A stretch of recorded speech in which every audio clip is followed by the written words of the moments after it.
Hi, this is Dennis with Second Chance Tackle, and today we're working on another one of the reels that Scott has sent in. He got this at a flea market. I hope he didn't pay much for it, but he did send it in. We've got two issues here. One is I got a chip on the spool here that may affect your casting. When this spool is letting out line, it may grip one of these rough edges. And actually, this has got quite a split in it. You can see it's starting to separate there. That's probably what happened. The line probably caught that and just pulled it out. So you're going to have an issue casting this reel. And also, there's a click-click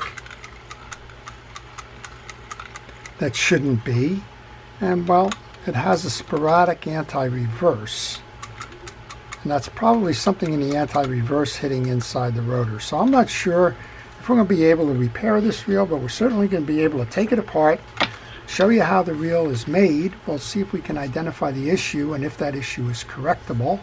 And, well, we'll find out what that damn quick 91 is all about. It doesn't say where. Hang on, is it West Germany? Yeah, it is West Germany. Okay. So it is part of the damn quick lineup post-World War II and the reorganization, but before 1990. And, well, let's get started on this reel. I'm going to start. There's a single screw in the side case here. We'll remove that. That should give us a view to the inside. When I take my pieces and parts off, I put them into a parts tray. That's a central repository so that I know where to find them when it's time for me to reinstall. I'm also going to take this off. A lot of the damn quicks have that push button release. This one has a more traditional adjustment knob with the piece below. One of the things to do right now, take that off and see if it happened to be something rubbing the spool. Well, it's not. There's still that click-click going on there. You'll notice it has a collapsible handle. As you back off the handle, it can be collapsed for storage. And we've already taken the spring out. So let's go underneath here, see what we have. And we have something that very much looks like a lot of the Japanese reels. Kind of curious here. I think what I'm seeing here with this anti-reverse dog is probably simply that we've got so much grease in there that it's not moving. That's you can see this is the anti-reverse dog down below, so it doesn't have anything to do up here. And I think it's just kind of stuck from bad grease. We'll see if we can't fix that one as we service this reel. I think that section of it will be remedied. And I think I'm also hearing it is that dog. It's not up top under the rotor. Well, we'll find out. All right, we want to pull a pin on the crosswind block. We can pull the axle shaft. You can see all the old grease there, just all puddled up. And when you do this, you want to make sure that you clean all the pieces and parts. And I always like to say, take pictures as you're disassembling a reel, particularly if it's a reel you haven't worked on. Now, I haven't worked on this one. I've worked on a lot of damn quick reels. I can't recall working on this one, but I've certainly worked on a lot of reels that have got this design to them. And I'm kind of curious. I know it says it's made in West Germany and it's a damn reel and the like.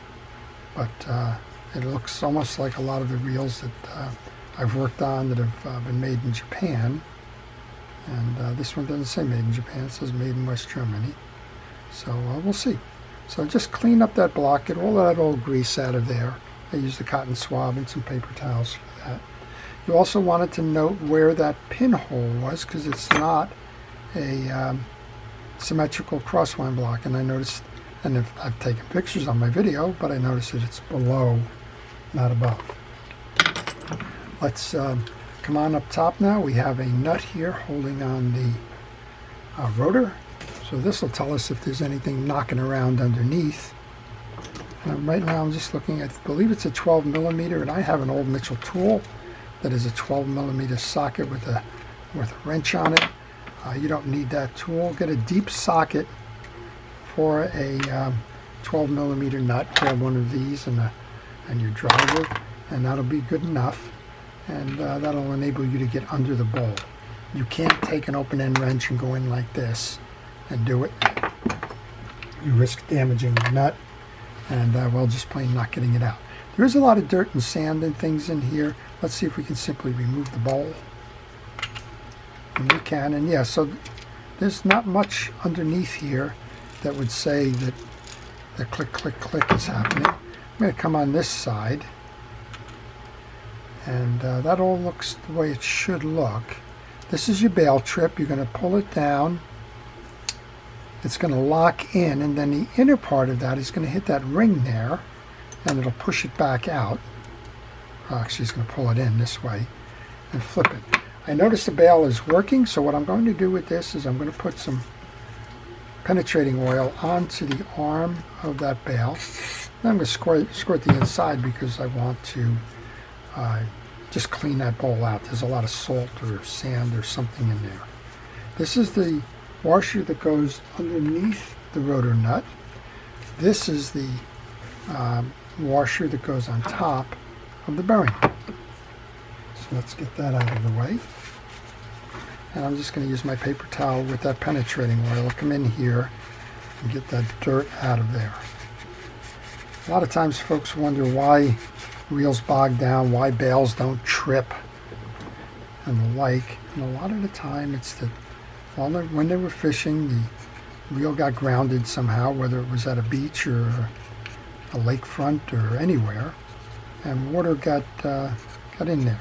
Now, this is not a shielded or a skirted spool. This has the spool that sits inside. Well, that's an easy way to trap dirt and grease and grime. The water's coming in, it's going over the top of your spool. It's only got one place to ride. It's right down into the cup, and there's no drainage system here. So as you're doing that, the water's accumulating below, and well, that's what's causing the dirt to get in here, even if you're doing your best to try and keep it safe. There is a drainage issue with these reels, and well, that's kind of what we got. I'm also going to take a moment just to spray down that assembly there underneath. But that bail should fire fine. Everything looks good there. I'm going to back the handle off now so we can go inside to the main gear. This is a screw-in handle. It comes off in the opposite direction of the way that the reel cranks. Alright, this should simply come down and out. We do not have a bearing in this reel. We only have a bushing. And before anybody gets excited and, oh my gosh, it doesn't have a bearing, you don't need the bearings. If you have good quality bushings, it's one less thing to fail, and these reels can be very, very good without a bearing. Of course, now the manufacturers will kind of try and convince you that unless you have 13 bearings in a reel, it's no good. This is your trip ramp. We saw that before. So on here, that it's going to be out when you go to load. It's going to spring out. This little ramp here, that part, it's hard to see. That part here is going to ride inside this. You can see the angle on that. It's going to hit this angle, pull it in. When it pulls it in, you're going to trip your bail. Alright, I have my pinion gear. Here's my main gear. And this is what I'm saying. This is not working very well. And the reason it appears to be not working very well is a bunch of old dried grease and dirt. I think once we get this cleaned up in here, we can restore that function, and it should trip right away. This is the override position. This is the inside position, and all you have to do is just take something like the pick, tip it. Now I think we're going to have a nice active anti-reverse, and more importantly, when we go to the override position, it's going to lay back and out of the way. There you go. A little bit of oil onto that should solve everything. Let's grab the towel, wipe this off. So Scott, what I'm thinking is at a minimum, go ahead and get some super glue or crazy glue or something and kind of seal that spool before the rest of that rim cracks there. And then I'm thinking maybe you can build that up with some kind of plastic weld or something to kind of smooth that over and enable you to have a smooth rim on that won't affect the gathering of the line. I probably should have learned auto body mechanics is probably very similar in nature. I think at best you would find a replacement spool that may be hard to do. Okay, the main gear is a nice main gear. This is the back end now. This is where your anti-reverse dog is going to stop the wheel from backpedaling. This is your stud, which your crosswind block will ride on, and because it's offset, it'll force the wheel to go up and down to move that axle. Well, if you have any questions on this reel or any reel, leave them in that comment section. I will try to answer them for you. Your question might be, what kind of grease am I using? I'm using a fishing reel grease, Penn Precision reel grease. And I really don't have a preference for one or the other. I just have a preference that it is a fishing reel grease. I'm going to be doing a presentation next Tuesday, I think, for a saltwater group. And I actually have in the presentation, I use fishing reel grease. I think I have Quantum hot sauce as the picture there. And again, it doesn't matter to me too much. I don't care, but I do care that the greases and the oils that you use were designed for marine use and fishing reels in particular. Take the main gear and insert that back into the case. This is a good time to put that handle back on, because when you put the handle on, your handle is going to hold that main gear in place so that you can put the other pieces back on. Now, this is not a reel where you can change the orientation of the handle, the throw. This is only designed as a left-hand crank. When I bring that in, I want to bring that to where that stud is on the down position, because the next thing to do is clean this pinion gear and bring that back in. Okay, I'm noticing on this pinion gear that there's a little washer here. And most of the time when you go to put the pinion gear back into a setup like this, you can't do it because this little washer gets snagged on the main gear. So I'm going to take that off. I'm going to take the artist's brush with the fishing reel grease on and get a good amount onto the shaft. And then we're going to turn the reel, we're going to invert it. We're going to turn it upside down, center that washer under the main gear there, so it doesn't get in the way on the reinstall.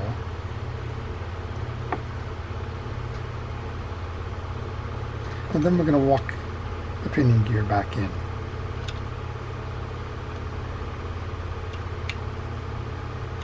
There you go. So that's how it's done.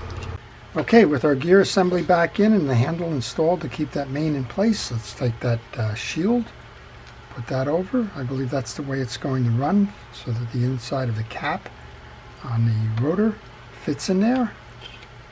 We'll install that. And we have a keyway with the 2 points. The 2 flat sides match your 2 flat sides on your pinion gear. Then you need to turn the rotor to align the slots so they can seat all the way down. Next up then is that little tension washer and then the rotor nut.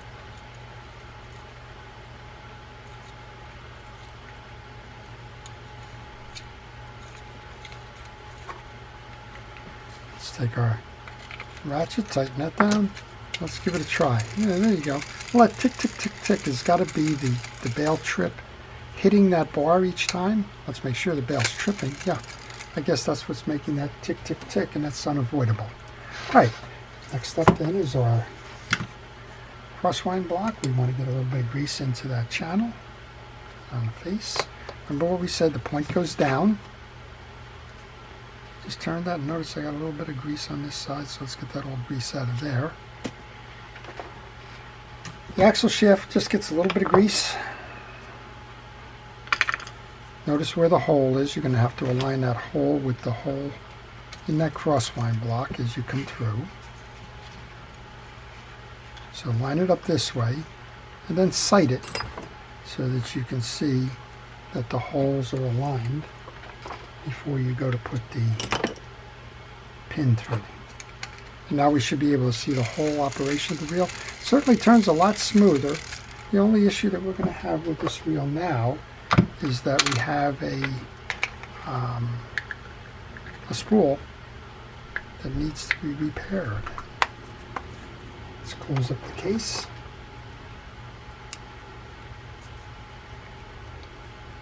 Grab our single case screw. And that's how you're going to service this reel.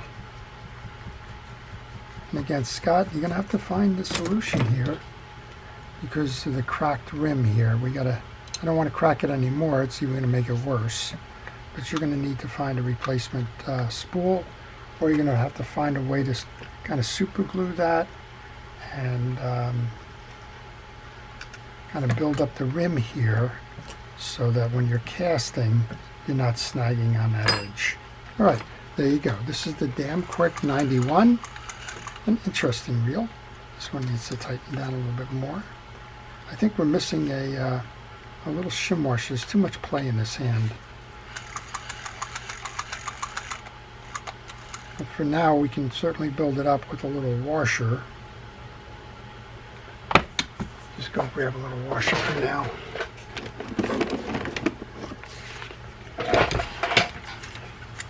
There may have been one on this at some point in its existence that somebody took the washer off and it fell off. So right now I just want to find one that's kind of close enough.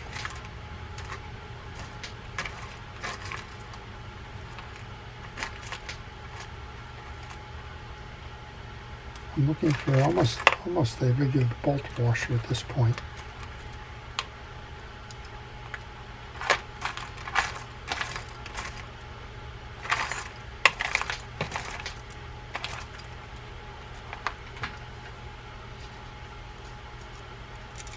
Okay, so I'm just basically using a washer here. I think that should take the slack out and firm up the handle. It's probably a nicer one when they manufactured it, but that one appears to be long gone.